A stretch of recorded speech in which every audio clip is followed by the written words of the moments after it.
sangre es mi sangre, tu selva es mi playa, tu lucha es mi lucha, por ser siempre nada. Y ahí está seguro que quieres allá, llévate esta y yo no la vista ahí. Vas a cargar con la Somos sexta de muñecos de aquel que nos paga con unas mentiras, monedas baratas, sembrando pobrezas, bandejas en casa.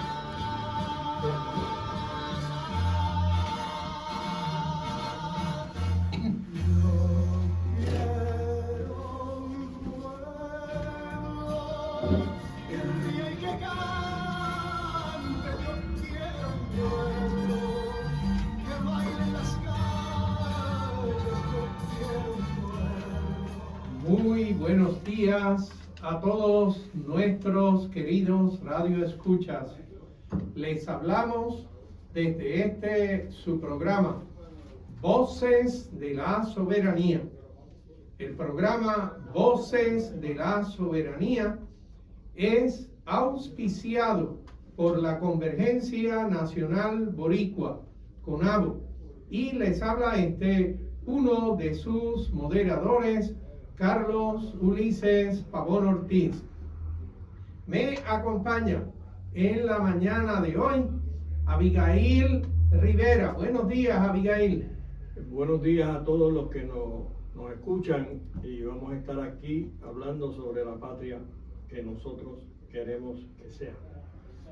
Y el comoderador Gabriel Andrés Rodríguez Fernández. Buenos días, Gabriel. Muy buenos días, Carlos, a los compañeros que están aquí en el panel, a Joe y a todas las personas que nos están escuchando en toda la mitad oeste de Puerto Rico. Y el compañero Juan Carlos Martínez Cruzado. Buenos días, Juan Carlos. Buenos días, Carlos. Buenos días, Abigail y Gabriel. Y buenos días a todos los radioescuchas. El objetivo del programa Voces de la Soberanía es educar al pueblo sobre la valía y los beneficios de la soberanía para Puerto Rico. Tenemos varios anuncios en la mañana de hoy. El primero sobre nuestra dirección electrónica voces.soberania@gmail.com. A esa dirección usted nos puede enviar sus comentarios, sus sugerencias, sus preguntas, sus críticas, sus felicitaciones. Y nosotros las recibimos con gusto y tratamos de hacer algo con ellas para programas subsiguientes. Segundo tema tiene que ver con la presentación que ocurrió en Isabela sobre el Plan B para la soberanía y la independencia de Puerto Rico. Una presentación que ocurrió el fin de semana pasado. Gabriel o Juan Carlos, ¿nos pueden describir un poquito cómo fue la actividad, si hubo mucha audiencia, qué se habló, etcétera? Sí, allí estuvieron presentes el doctor Carlos Rivera Lugo, que es un constitucionalista y es uno de los principales autores del documento solicitando la independencia por decreto. Y también estuvo la doctora Marta Quiñones, que es economista. Ella fue un momento presidenta del Colegio de Economistas de Puerto Rico. Y de la Sociedad Puertorriqueña de Planificación. También, ella es planificadora también. Sí. Y trabajadora social. Sí, y bueno, y allí pues, ¿verdad? Hubo una asistencia como de 30 personas. Eso fue una casa, una residencia allí en un barrio de Isabela. Arenales Bajo. Arenales Bajo. Y era un día en que amenazaba mucha lluvia, así que la gente no esperaba que se hubiera asustado, pero fueron. Y no es fácil llegar, ¿sabes? Y no es fácil. Bueno, no es que sea complicado, hay mucho recoveco, ¿verdad? No es que la carretera sea mala, aunque es algo estrecha, pero hay mucho recoveco para llegar. ¿Verdad? Un sitio bastante privado, pero aún así se hicieron, ¿verdad? Como 30 personas.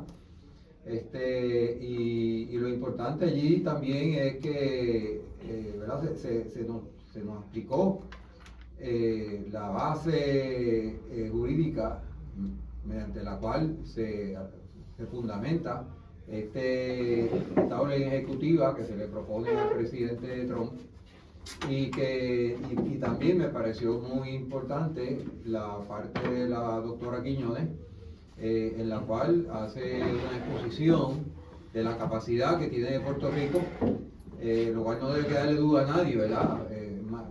La gran mayoría de los países del mundo son independientes y los puertorriqueños no somos menos que nadie y podemos ser independientes también, ¿verdad? Y a mí me parece que en Puerto Rico pues como que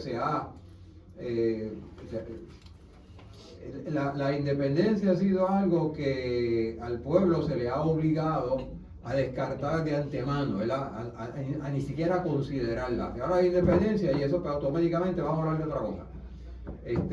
Pero la independencia es algo que nosotros podemos no solamente lograrla, sino ser exitosos con ella, y debemos serlo. Quiero, en ese sentido, también explicar que esta actividad que se dio en Isabela fue auspiciada por el capítulo o el grupo del noroeste de Puerto Rico del Movimiento de Diálogo Soberanista, porque el Movimiento de Diálogo Soberanista, aunque no es parte del grupo que propuso esta alternativa para la independencia por decreto, sí hemos recibido, igual que hizo el PIB, hemos recibido con beneplácito esta iniciativa que se tomaron este grupo de intelectuales puertorriqueños, tanto en Washington como aquí en Puerto Rico, y los hemos estado auspiciando en cuanto a proveer de foros, y estas presentaciones ya se han dado en Humacao, en Ponce, ahora creo que hubo otro sitio que de momento no recuerdo, ahora Isabela. Y entonces el lunes van a estar aquí. Entonces se va a traer a Mayagüez. Sí, van a estar en el recinto universitario de Mayagüez, en el anfiteatro de enfermería, y el formato es algo similar a lo que se hizo en Isabela. ¿A qué hora va a ser? Va a ser a las 6 de la tarde. 6 de la tarde de este pasado mañana, lunes. Pasado mañana, el lunes, en el anfiteatro de enfermería. Y allí hay estacionamiento. A esa hora se para conseguir estacionamiento. No hay que ser ni profesor ni estudiante de recintos para ir. Eso es para el pueblo. Y esperamos que usted pueda estar allí, porque el formato es similar al que hubo en Isabela, en donde lo llamamos una conferencia conversatorio, ¿verdad? Donde primero los dos exponentes exponen sus posiciones y luego entramos a una fase de conversatorio, donde hay, pues sí, preguntas, también hay exposiciones del público, a los cuales se les permite, obviamente, a los deponentes responder. Y la propaganda, ¿verdad? Los anuncios que estamos distribuyendo para la actividad de este lunes, estamos usando el lema de que la independencia por decreto, que es lo que proponen estos compañeros de otra entidad, es posible y viable. Ellos explican entonces por qué es posible en términos legales, y ahí es que Carlos Rivera Lugo, como especialista constitucionalista de Puerto Rico y de Estados Unidos, pues explica cómo es que eso es posible, si siempre nos han dicho que es el Congreso el que tiene que actuar, y ahora resulta que no. Pues él explica cuál es la realidad de la situación política y de poder de Estados Unidos y Puerto Rico. Y entonces Marta Quiñones habla de la parte de viable, porque estos amigos construyeron esta propuesta de forma que incluye una transición estructurada hacia la soberanía económica también, y rompiendo la dependencia que nos han forzado a tener durante tantas décadas, más de 100 años de gobierno norteamericano. Lo que ha hecho es destruir todas nuestras bases económicas nacionales y forzarnos a la población a ser dependiente hasta para la supervivencia, y las industrias que hay pues para que sean para Estados Unidos. Así que esta transición que hace viable la independencia, que realmente también es aplicable bajo la alternativa que nosotros proponemos de la Asamblea Constitucional de Estatus, que incluye el negociar una transición, pues es una parte importante del mensaje que se quiere llevar en estas actividades. Tercer tema que tenemos entre los anuncios, quisiera citarles algunos segmentos de un artículo que publicó el martes 29 de abril, Rafael Cox Salomar en el periódico El Nuevo Día. Y tiene por título Pedro Albizu Campos a 60 años de su muerte. Llegaba a su fin el miércoles 21 de abril de 1965. Aquella noche moría en la calle Juan J. Jiménez de Atorrey el líder máximo del nacionalismo puertorriqueño, Pedro Albizu Campos. La noticia corrió como pólvora. En menos de una hora, más de 2.000 personas se agemolinaron a las afueras de la casa donde había fallecido el apóstol. El entierro fue apoteósico. Ese domingo, 25 de abril, una masa compacta de entre 40.000 y 50.000 personas desbordó las calles del viejo San Juan. Las honras fúnebres comenzaron en el Ateneo, donde inclusive connotados líderes estadistas como Santos P. Amadeo le rindieron guardia de honor. Del Ateneo, la multitud cargó el féretro en hombros hasta la catedral, y de allí, con el féretro nuevamente en hombros, la muchedumbre se dirigió al cementerio Santa María Magdalena de Pasís en el viejo San Juan. Había muerto el hombre y nacía la leyenda. Vaya usted hoy a cualquier festival cultural y verá jóvenes y adultos con toda suerte de camisetas, carteles, serigrafías y demás efectos artesanales alusivos a Albizu Campos. Pregunta que uno se puede hacer: ¿por qué la fascinación con Albizu? ¿Cómo es posible que quien nunca ocupó posición gubernamental alguna goce hoy de mayor prestigio que sus carceleros entonces encumbrados en la cima del poder?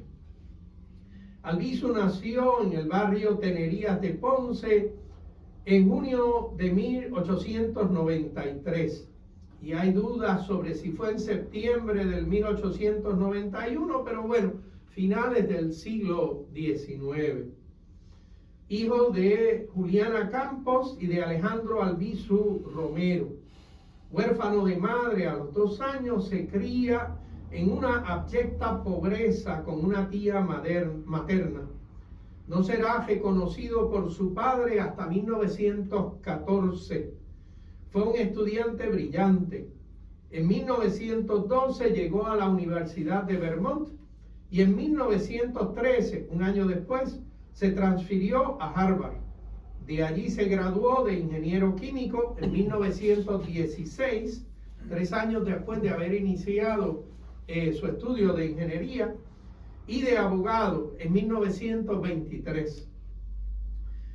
Regresó a Puerto Rico a principios de los 20 y se afilió al Partido Unión, seducido por la prédica independentista de José de Diego, quien había muerto poco antes. Pero cuando en 1924 los unionistas se aliaron con los republicanos estadistas, entonces ingresó Pedro Albizu Campos en el Partido Nacionalista y llegó a su presidencia el 11 de mayo de 1930. Les leo un segmentito, hay unas cuantas menciones sobre sus estadías en la cárcel, donde lo enviaron por unas o por otras razones, con estatutos que luego el Supremo Federal declaró inconstitucional. Pero dice: Pedro Albizu Campos fue indultado el 15 de noviembre de 1964 por el gobernador Luis Muñoz Marín y 4 meses más tarde falleció. Distinto a Ramón Emeterio Betances y Eugenio María de Hostos, Albizu extendió largas condenas de presidio por sus ideas. Los 4 meses que Román Valdoriotti de Castro padeció en el Morro, desde agosto a diciembre de 1887, palidecen ante los 20 años que Albizu vivió tras las rejas, por intentar aquí en nuestra tierra la gesta de Washington, de Bolívar, de Maceo y de Duarte. Y finalmente les cito, ya lo advirtió César Andreu Iglesias, y cita Cox Salomar a César Andreu Iglesias diciendo: se ha pretendido minimizar a Albizu, diciendo que su pueblo rechazó sus palabras y repudió sus actos. Pero eso es una lógica incorrecta. Muy poca importancia tiene que fuera repudiado o rechazado. Lo que da la medida de Albizu es el impacto de sus palabras, de sus actos en la conciencia de todos los puertorriqueños. Eso será lo perdurable. Y esa precisamente es la diferencia entre el apóstol y el político. Esto salió en el periódico El Imparcial, 24 de abril de 1965, el mismo año y 3 días después de su muerte. Y sella este señor Rafael Cox Salomar, ahí la imborrable grandeza del apóstol Pedro Albizu Campos. Gracias por esa información, esos recordatorios al pueblo Radio Escucha, Carlos. Y en particular eso último, la diferencia entre un apóstol y un político. Aquí nos enseñan a venerar casi una serie de personas, ¿verdad? De personajes que eran políticos.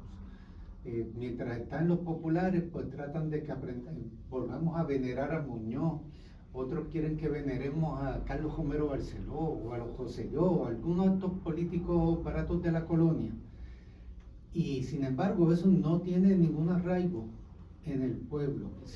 Como señala ahí, uno va a cualquier feria cultural, cualquier actividad que sea expresión cultural del pueblo y está Albizu. Está ahí presente Albizu. Porque ya es otro identificador de nuestra nacionalidad, como la bandera.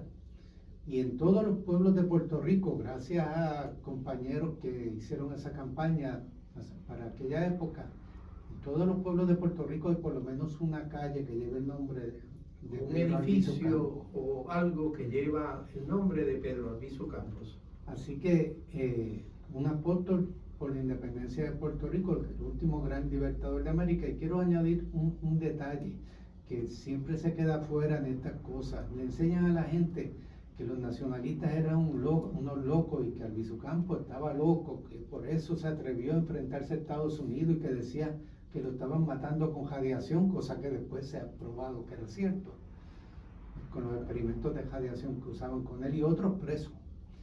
Y es que las revueltas nacionalistas, los enfrentamientos nacionalistas, incluso el ataque al Congreso, todos estaban orientados pensando en el contexto internacional. Albizu se había destacado en el apoyo en Estados Unidos, en el apoyo a la independencia de Irlanda, de la India y de otros países. Y él mantenía esos contactos.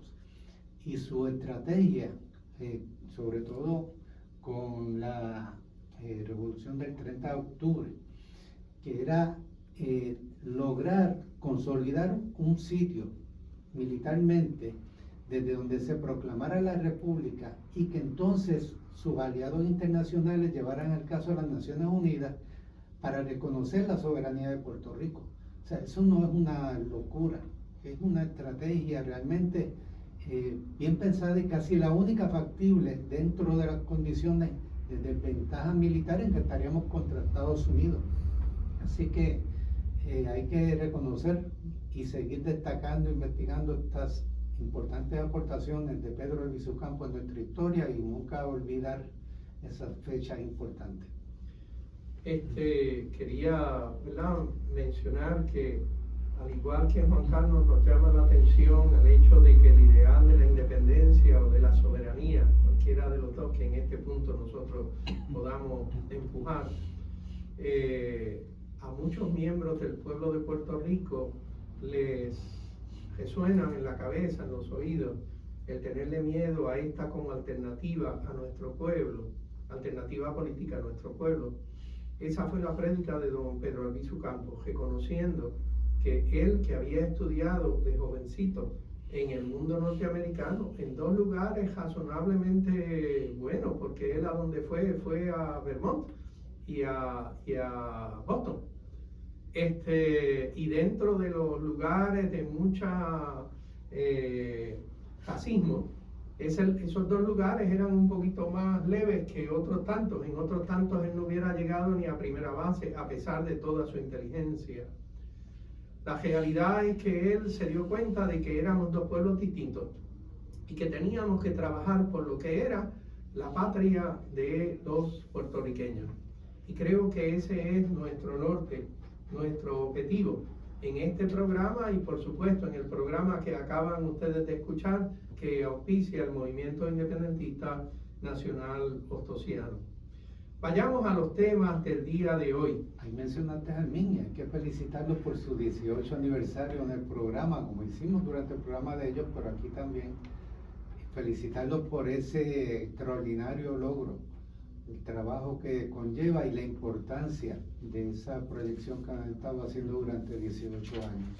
Muy cierto, muy cierto. Ellos, o sea, es una labor de esfuerzo de cada semana, de muchas personas para poder llevar adelante ese programa, y todos los que participan y todos los que auspician y todos los que moderan ese programa han hecho un sacrificio personal, pero en nombre de la patria puertorriqueña durante 18 años. Por eso merecen nuestra felicitación. Vayamos a algunos de los temas que tenemos para el día de hoy.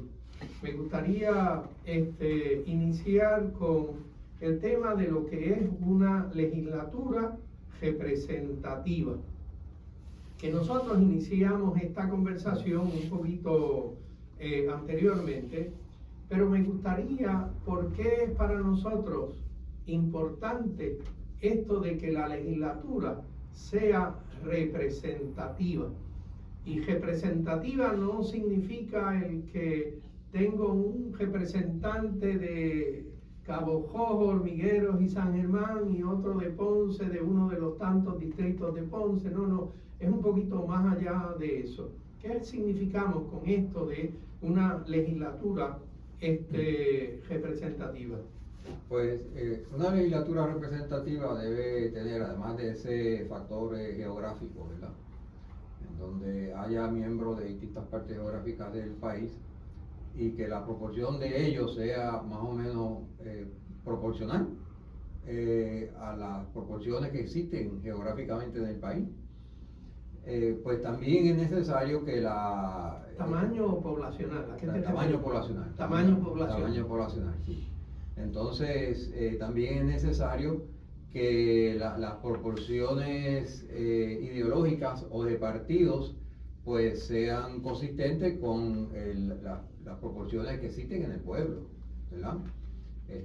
Y eso lo reclamamos porque Puerto Rico es un desastre en ese sentido, ¿no? Aquí, por ejemplo, en las elecciones pasadas, tenemos que el Partido Nuevo Progresista, la gobernadora, obtuvo el 41% de los votos, más sin embargo tuvieron más de 2/3 partes, tanto del Senado y la Cámara, y tanto así que fue necesario aplicar la ley de minoría para reducir ese porcentaje a 2/3 partes, ¿verdad?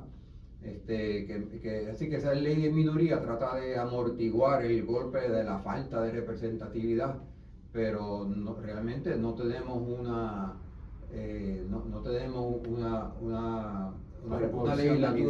legislatura representativa. Cuando usted piensa, por ejemplo, los que votaron por la alianza, ¿verdad?, representarían el 31%, sin embargo, en estos momentos hay solamente 3 de 54 representantes, ¿verdad? Así que estamos hablando menos, quizás el 5% solamente, y solamente 2 de 29 senadores.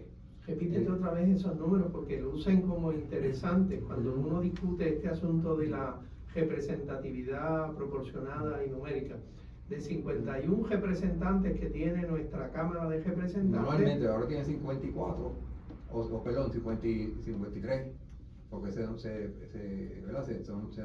añadieron 2 asientos por la ley de minoría. Así que hay 53 y 3 de ellos son de los que votaron con la alianza. Solamente 3 de ellos son los que votaron con la alianza y aparecen allí en nuestra Cámara Legislativa.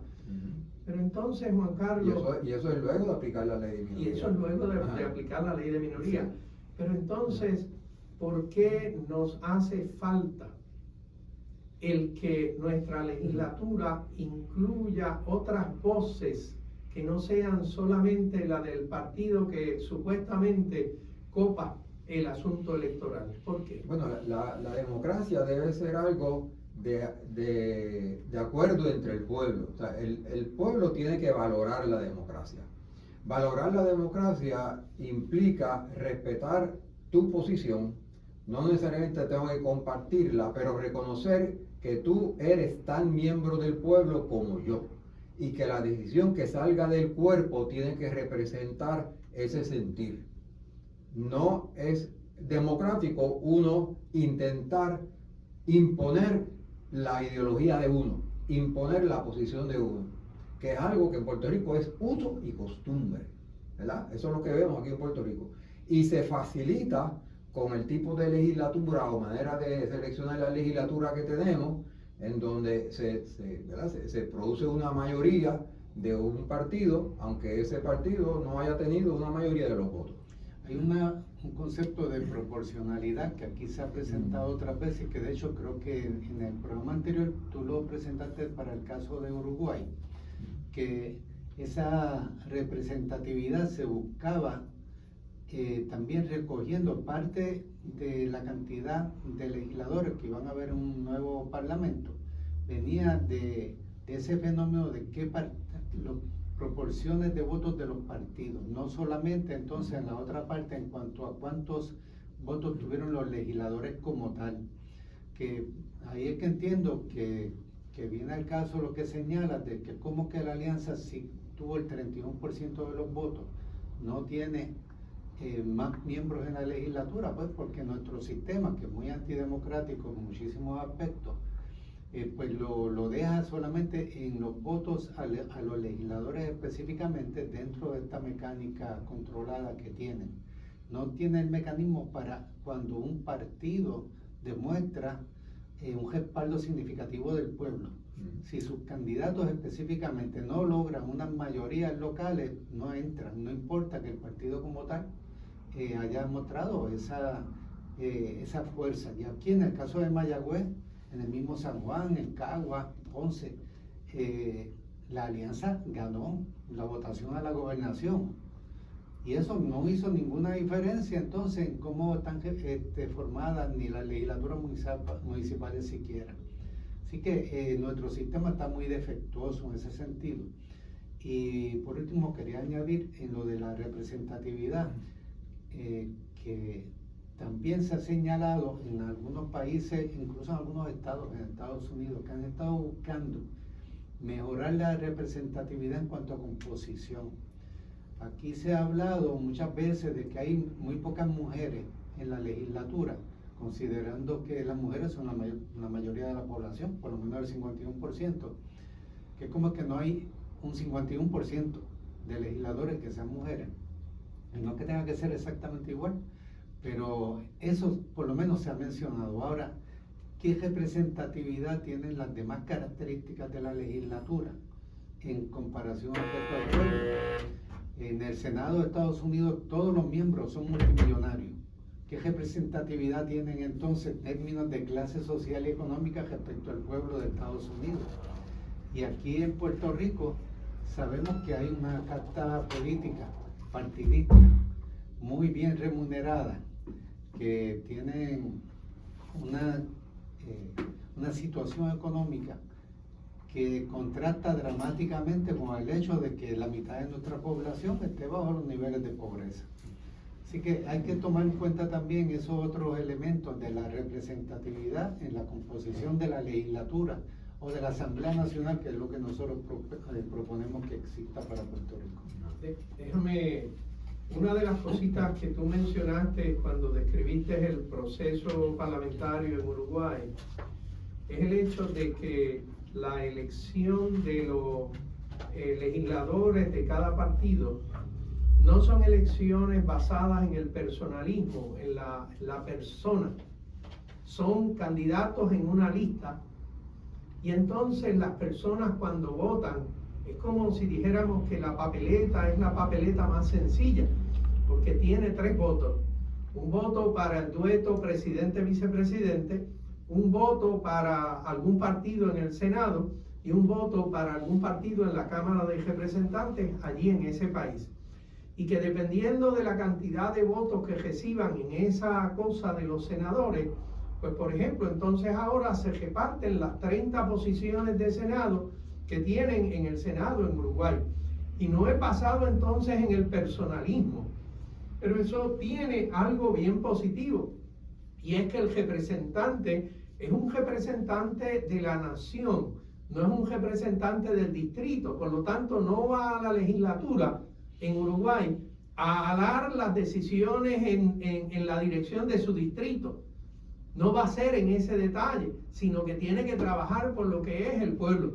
Y claro, entonces allí hay una serie de personas que fueron elegidas a nombre de ese partido, dependiendo de la fracción de votos que salió esa segmento de los votos para el Senado. Sí, así funciona el Senado. En la Cámara de Representantes se tiene la parte esta de la importancia de la geografía. Eso también es necesario que ocurra, y eso pues van a jalar para su distrito, y siempre es bueno que haya una porción haciendo eso, ¿verdad? Para que no haya ningún distrito o geográfico dentro del país que sea abandonado. Y eso ocurre en la Cámara de Representantes, en Uruguay, en donde hay 19 distritos representativos, pero entonces no se vota por una persona en particular, sino que también por una lista de candidatos dentro de ese distrito representativo. Y un distrito representativo entonces no tiene solamente un puesto en la legislatura, sino que puede tener 2, 3, 4, dependiendo de la proporción poblacional de ese distrito representativo. Es decir, aquí en Puerto Rico tenemos 40 distritos representativos y todos tienen más o menos la misma cantidad de la población. Las poblaciones son similares. Y entonces pues cada uno elige uno y ya está. Pero aquellos pues tienen distintos distritos representativos con distintos tamaños poblacionales, y entonces el número de representantes que eligen pues es de acuerdo a esa proporción, y allí votan no por individuo, sino por partido, nuevamente, por una lista de candidatos. Y entonces digamos que un distrito representativo se eligen 10 representantes y el 40% lo consigue del voto lo consigue un partido, pues entonces 4 de esos 10 representantes van a ser de ese partido, ¿verdad? Así como funciona. Así que hay un esfuerzo para que ahora lo que los representantes van a discutir en esas cámaras legislativas sean aquello que es el plan de trabajo, pero es un plan de trabajo que ya tiene que haber sido consultado, porque es en base a eso que la gente va a votar por este partido o por el otro, y no por el personalismo de que a mí me gusta más o me disgusta más, qué sé yo, Rivera Chats. Pues no, eso no puede ser, de que entonces ahora la persona que está en la legislatura no va a trabajar por la nación, sino que va a trabajar hablando siempre en la dirección de sus amigotes. Y eso no es aceptable. Así que hay este detalle de la representatividad, significando qué es lo que estas personas tienen que hacer en beneficio de la patria, y en el caso que nos preocupa a nosotros, de la patria puertorriqueña. Pero aprovechemos un pequeño interludio para saludar al doctor José Israel Alameda Lozada. Pues saludos a todos los que están aquí, saludos, hablamos ahorita. Juan Carlos, ¿qué más podríamos nosotros decir sobre este asunto de por qué nos interesa ese detalle de que las legislaturas sean representativas? ¿Qué cosa adicional nosotros miramos que pudiera ser vamos a decir, no tan atractivo en la manera en que nosotros organizamos nuestra legislatura aquí en Puerto Rico? Bueno, otro asunto es que algo importante en esto de los distritos representativos que es que algo que ocurre en los Estados Unidos, y eso nos lleva en ventaja, es que los representantes llevan a cabo reuniones mensuales en un lugar en particular dentro de su distrito representativo, y eso es de conocimiento general, de tal manera que todo el que esté interesado en ir a hacerle unos planteamientos a esos representantes o a escuchar qué el representante tiene que decir sobre cómo va la situación dentro de la legislatura, pues todos los meses tiene esa comunicación con su representante. Eso es algo que no pasa aquí en Puerto Rico. En Puerto Rico tu representante lo votaste por él y la gente no sabe ni quién es. Lo más cercano es que vienen a ver su comité, el comité del partido. Aquí en Puerto Rico, sí. Sí, aquí lo que hacen es que visitan a sus correligionarios, los que le dieron el voto, pero no que se reúnan con el pueblo en general a recibir críticas y sugerencias. Bueno, a su equipo de campaña, que casi ni siquiera que dieron su Eso voto. hace. Ajá. O sea, lo curioso es que esa lealtad del legislador hacia sus correligionarios, en lugar de hacia sus conciudadanos, es una cosa muy peculiar. Es indicativo de que ese legislador quizá no sea tan representativo, ni tan siquiera del distrito por el cual fue electo, porque si no se reúne con su propia gente para decirle aquí están las buenas y aquí están las malas, y qué es lo que a usted le preocupa y qué es lo que a mí me preocupa, pues bueno, entonces ese legislador está fallándole crasamente en lo que sería representante del pueblo. Aquí en Puerto Rico hablamos mucho de democracia, pero nos falta entender la esencia de la democracia. Curioso de que en las democracias es precisamente las voces múltiples, las que no son iguales a las mías, las que son también muy importantes. Y nosotros aquí hay una cantidad de ejecutivos a nivel del gobierno y a nivel de la legislatura que hablan de democracia, pero lo que ellos significan es: vengan acá a votar, que vamos a votar según yo lo digo y ustedes van a hacer, los voy a aplastar. Y entonces las voces disidentes no tienen mucho recurso para tratar de defender sus puntos de vista. Peor, Carlos, como tú has señalado muchas veces, aquí tenemos un sistema tan antidemocrático que, de acuerdo al Código Electoral Rivera Chats, hay dos partidos propietarios del sistema electoral y todos los puestos que se ponen en elección son propiedad del partido que los ganó primero. Que si hay una vacante para una alcaldía, un senador o lo que sea, nada más votan los de ese partido, como si el resto del pueblo ya no cuenta para nada. De hecho, yo creo que la democracia es realmente la participación de las minorías y la participación amplia, inclusiva, de todos los elementos que significa el género, la raza, las comunidades más pobres. Y eso también lo vemos mucho en países de América Latina con los grupos indígenas, ¿verdad? Que no tienen ese acceso hacia la cúpula del gobierno. Y yo creo que hay que reconocer que esa democracia es precisamente no para la mayoría, es para las minorías. Porque tú dices la mayoría manda. Bueno, es que lo que pasa es que entonces no es democracia. La mayoría ganó. Eso es lo mismo que está pasando ahora con Donald Trump. La gente dice, él está haciendo lo que él dice que iba a hacer. Bueno, pero la verdad es que no puede hacer cosas ilegales. Ahora se estaba hablando de Donald Trump de eliminar el proceso de habeas corpus. Y de hacer una serie de cosas, quitarle la ciudadanía. Sí, la ciudadanía, pero también a la Universidad de Harvard, que es una universidad privada. Tú no puedes discriminar con impuestos. Por eso es que los impuestos se hacen a través del Congreso. Democracia significa que tú no hay un emperador ahí, se vamos a ponerle impuestos a Martínez y se lo vamos a quitar aquí a Pavón. No, la democracia significa tratar igual, no discriminatorio, y eso es precisamente lo que está pasando. De hecho, ahora mismo, a pesar de que hay town meetings en Estados Unidos, ya los republicanos no están yendo a los town meetings, porque lo que le están cayendo son chinches arriba y le están dando duro precisamente en esos town meetings. Pero la institucionalidad del town meeting es lo que cuenta, y yo creo que eso es muy importante. Y lo que dice Alameda en cuanto a las voces de la minoría, eso precisamente es la esencia de la democracia, donde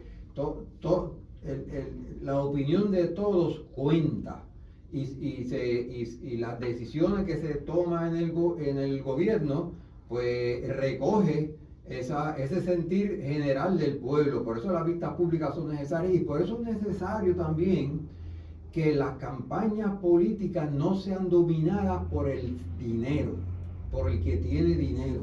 Y eso es algo que en Estados Unidos es fatal y que aquí en Puerto Rico lo replicamos, en donde el que es financiado por los grandes intereses tiene una ventaja grande contra aquellos que pueden ser apoyados por Juan del Pueblo, como dicen por ahí, Doña Chencha, ¿verdad? Creo que es importante que haya unos controles en las campañas políticas en donde el dinero privado sea controlado y que todo partido político tenga una posibilidad similar, por lo menos, igual o por lo menos similar, de llevar su mensaje al pueblo y no uno con una ventaja de 10 veces y 20 veces y 100 veces mayores que otro. Así que desde el punto de vista de la soberanía de Puerto Rico, ese es un punto importantísimo en materia de soberanía para Puerto Rico. El hecho de que las leyes que dominan el proceso electoral en otro lugar, con otras circunstancias, en Estados Unidos, yo estoy de acuerdo contigo de que eso es una cosa irregular y fea, pero bueno, allá en Estados Unidos con sus cosas, el que nosotros acá adoptemos y actuemos con eso, esa es la parte que a nosotros nos tiene que doler significativamente. Ahora bien, quisiera entrar entonces al otro tema. Una cosita adicional creo que es importante. Dos cositas adicionales allí en aquella esquina. Tú sabes que en los Estados Unidos es ilegal recibir dinero de un extranjero para una campaña política. Wanda Vázquez está acusada de eso, de recibir dinero de Venezuela, aunque parezca raro, de un banquero de Venezuela para su campaña política. Pero en Puerto Rico, que somos una nación, nosotros recibimos dinero a todo lo que da de intereses de otro país, Estados Unidos, ¿verdad? Eso es legal aquí en la colonia. Eso es completamente antidemocrático y es otro ejemplo más de por qué Puerto Rico necesita una soberanía. Va también en la dirección de que esas aportaciones electorales para ti y para mí están limitadas, pero para una corporación no tienen esos mismos límites. Así que aunque la corporación es un ente jurídico, es una persona jurídica, la realidad es que tiene unas libertades sobre cómo puede hacer aportaciones que tú y yo como individuos no tenemos. Eso es totalmente contrario a la democracia. Perdona, Gabriel. No, como tú mismo decías, Carlos, hace un momentito, cuando lo asocia a la palabra soberanía. O sea, una colonia, por definición, es antidemocrática, porque la democracia, las palabras claves son de que el pueblo es el soberano, el que manda, define cuál es la constitución, define cuál es el gobierno que voy a tener, cuál es el sistema electoral que voy a tener. Sobre sí mismo. Y aquí, por ser la soberanía no existente, o sea, fue cooptada o apropiada militarmente por Estados Unidos desde hace más de 120 años, la tienen allá en el Congreso. Aquí lo que ocurre es lo que le convenga a los intereses de allá. Y el planteamiento que todos los grupos soberanistas e independentistas nos pasamos haciendo de tener soberanía, es soberanía para el pueblo, no es soberanía para el gobierno, para un partido político, para unos intereses en particular, es para que la soberanía la pueda tener el pueblo y el pueblo entonces construir un sistema democrático, participativo, que de verdad responda a sus intereses. No todos estos malos ejemplos que estamos viendo, sino los buenos ejemplos que podemos ver en otros países como Uruguay. Bueno, tenemos una línea de pensamiento que es en seguimiento de estas ideas que llevamos. Hace tiempo el doctor Alameda nos ha llamado la atención al asunto de lo que se llaman índices de felicidad, que yo realmente lo he interpretado siempre como que es un índice de felicidad y satisfacción del pueblo respecto de su gobierno. Así que le paso, bueno, le pasamos el micrófono, le paso el micrófono a Alameda para que, No llega. para que él entonces nos hable un poquito sobre este asunto de los índices y por qué es importante para nosotros esta consideración. Bueno, mira, en la economía, desde los años 30 se crea una métrica que se llama el Producto Bruto Nacional, o se llama cuentas nacionales, pero se ve que estas cuentas nacionales miden ingresos y miden producción, pero no miden bienestar. Bienestar significa que la calidad de vida de los países esté mejor cada día más. De la gente, ¿verdad? Porque ese es el fundamento. No de las corporaciones, sino de la Claro, gente. Enlarge People's Choice. Ese es el fundamento. Enlarge People's Choice.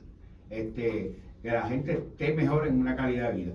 Y entonces se han creado una serie de índices. De hecho, yo tuve el honor con la profesora Ivonne Díaz Rodríguez hacer un índice de bienestar económico que la habían creado en la Universidad de Luisiana a través de una serie de economistas, crearon métricas.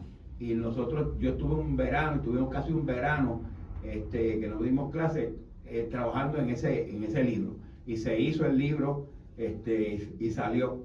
Una de las cosas interesantes entonces es que cuando tú mides por las métricas nuevas, índice de bienestar o de calidad de vida que hace el The Economist, Index of Quality of Life, Index of Sustainability and Economic Welfare, que se llama Índice de Sostenibilidad y Bienestar Económico.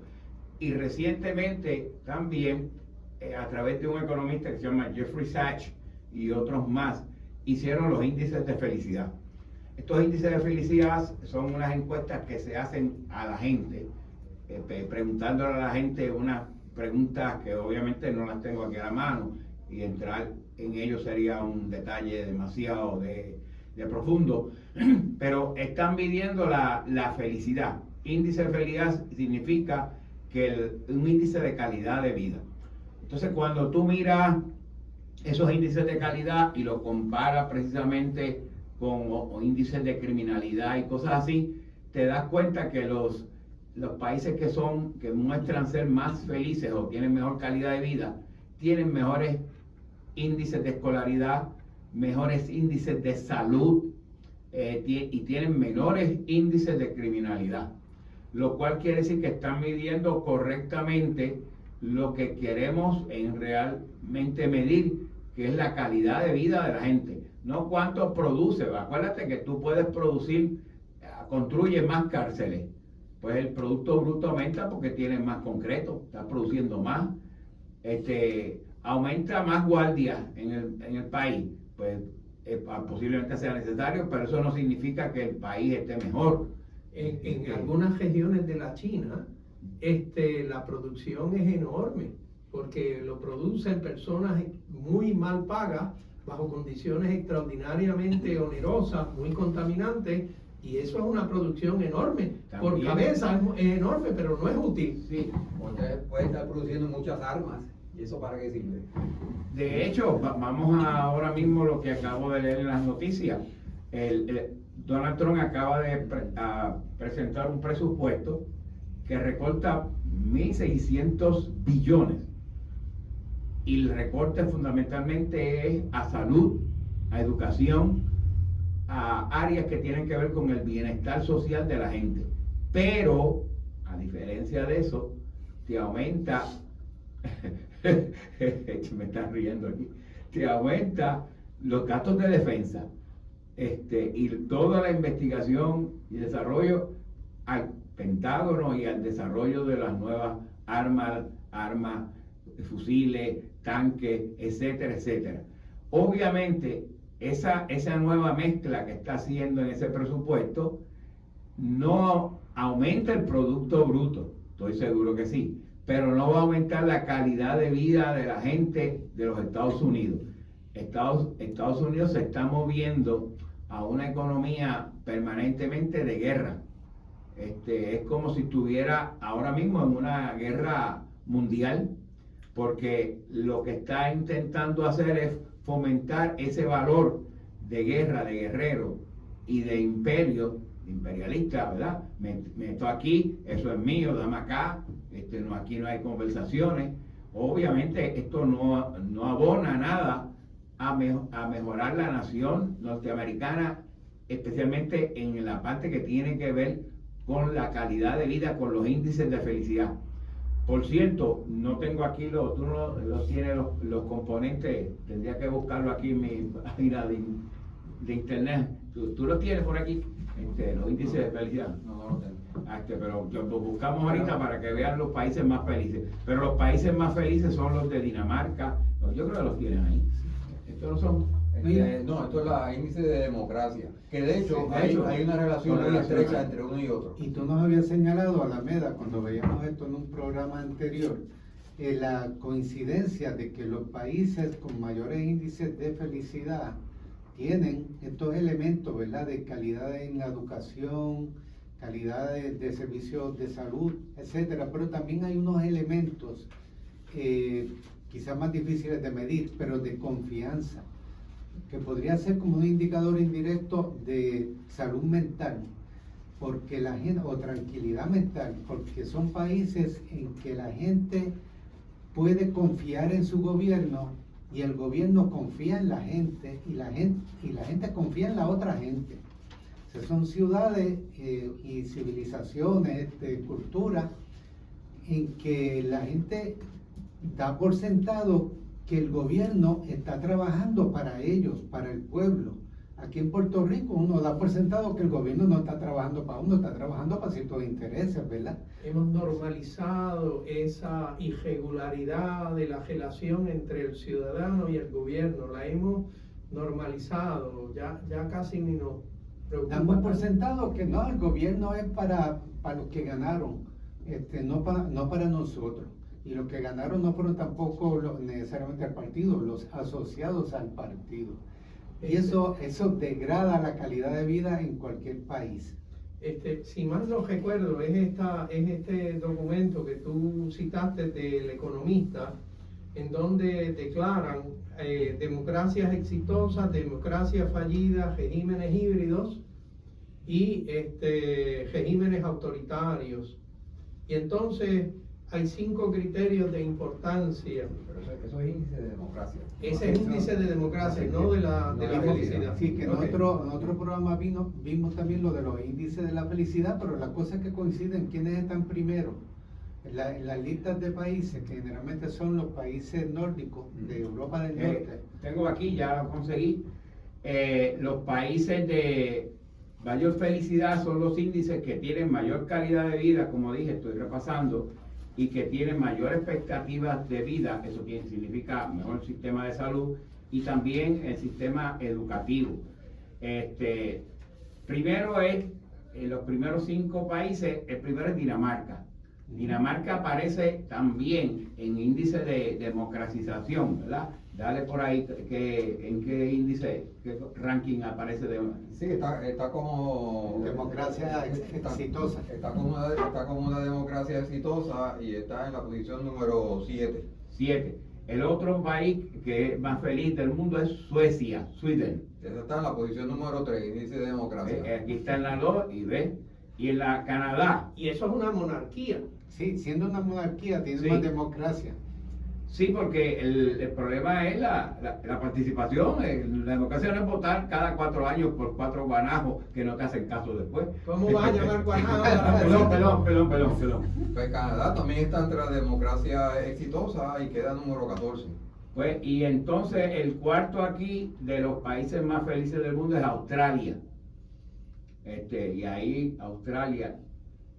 Pues Australia también está aquí entre la índice de democracia, está entre las democracias exitosas, está en la posición número 11. Y el quinto aquí es Nueva Zelanda. En Nueva Zelanda, entre el índice de democracia, está número 2, segunda. Así que todas son democracias exitosas, las que Sí. están mencionando. Tenemos también a Switzerland, que es Suiza. Suiza, en índice de democracia está la número 5. Y el otro Noruega. Y Noruega número 1 en el índice de democracia. Y por último, de los 10, Netherlands, que es Holanda. Ah, sí, los Países Bajos. Aquí está número 9. O sea que fíjate, hay una correlación alta. Y entonces todo el mundo me puede preguntar, ¿y Estados Unidos? ¿Está ahí? Estados Unidos, ¿en qué aparece el índice de democracia? Bueno, entonces democracia está como una democracia fallida. Ujú. Está en la posición número 28. ¿Por qué es una democracia fallida? Yo creo que lo discutimos, ¿verdad? Pero varias cosas bordean esa economía, esa democracia de Estados Unidos. Desigualdad para empezar, de oportunidades. Su sistema electoral, ¿verdad? De voto por colegio, que necesariamente el criterio de la democracia, como decía un filósofo, es una persona, un voto, one man, one vote, ¿verdad? Y el criterio del colegio electoral es el criterio del colegio electoral es el winner take all. Obviamente esas dos cosas no machean, no parejan. Sí, que esa es la situación aquí también. Aunque por una estructura electoral diferente, porque también en esto del colegio electoral de Estados Unidos lleva situaciones como las que han ocurrido de candidatos a presidente que tienen la mayoría de los votos del pueblo, pero pierden en el colegio electoral o viceversa. Y en este caso extraordinario de estas últimas elecciones de Estados Unidos, dando otro indicador de que hay un problema social también ahí, pues Trump ganó en ambos casos. Estamos ahí ya en los últimos minutos. Así que Sí, vamos a aquí el tiempo vuela con una facilidad que uno a veces se le olvida. Pero nosotros hemos querido traerle la atención a que es hora de que nosotros los puertorriqueños trabajemos por un Puerto Rico de los puertorriqueños. Y queremos que sea un país feliz en el sentido de que quedemos nosotros satisfechos con que el gobierno hace cosas en beneficio del pueblo de Puerto Rico, que al final y a la postre somos los que pagamos toda la operación del gobierno de Puerto Rico. Nuestros impuestos son los que pagan ese asunto. Somos nosotros los que los elegimos, así que somos nosotros los que tenemos todo el derecho de reclamarle que tienen que trabajar en beneficio y en servicio del ciudadano puertorriqueño. El cuento de que el partido es el dueño, el propietario de lo que sería esto que algunos partidos quieren llamar democracia en Puerto Rico, no, eso no es muy bueno para nosotros y ya hemos visto muchos ejemplos de ese detalle. Pero en nuestro próximo programa nosotras hemos de continuaremos un poco esta discusión sobre el índice de felicidad, el índice de democracia y qué queremos nosotros para el país de los puertorriqueños. Mientras tanto, quedamos de ustedes en Voces de la Soberanía, la Convergencia Nacional Boricua y el Movimiento Diálogo Soberanista de Puerto Rico hasta el próximo sábado. Tengan todos muy buenas tardes.